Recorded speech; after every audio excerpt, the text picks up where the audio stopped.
I think that is very good news for Uganda, possibly the best news the country has had over the last 20 years, because aid has disarticulated the relationship between the government and its own people. Because the government of Uganda depends on international donors for aid, it has lost interest in the productivity of its own citizens. How many people will die as a result of this decision? Well, Africans have been dying in spite of, but also because of too much aid. The first casualties of an aid cut is not going to be the ordinary people, because they have never seen it. It's going to be aid workers, politicians, and civil servants, who are always the beneficiaries of aid. So how should Uganda now proceed without aid? How to finance education, for example, and healthcare? By cutting off aid, the international community will have created an incentive for the government of Uganda to invest in improved tax administration. As a consequence, the people of Uganda who are taxed to finance the government expenditure will have a vested interest in holding government to account in the provision of healthcare and education.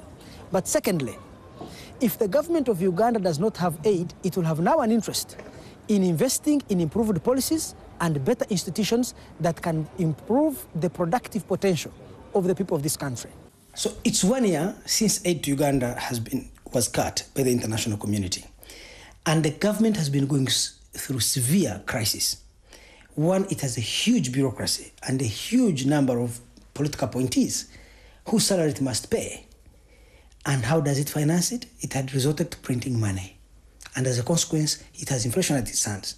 Because there is inflation, the salaries it pays to this political class have depreciated. Their value has been wiped out, so they are restless. We are only 4 months away from an election, and the president is facing a very strong opposition. Many of his political hunger zone have actually crossed sides to join the opposition in demanding increased accountability, in demanding cutting down on corruption.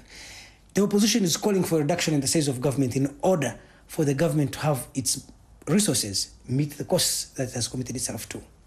The government has also been unable to effectively finance universal primary education and basic health care, and the population are angry that the previous services they had, however poor they were, are no longer there. So the opposition forces have been strengthened. Even Parliament is calling for greater reform.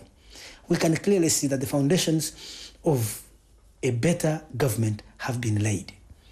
Possibly the situation may be worse than when the aid was there, but everyone can see that in the long term, the current circumstances create a lot of hope that the possibilities for reform, for improved accountability, for better government are true. Now, we are in the middle of a crisis, and this crisis is the incubator, is the founding stone of better government.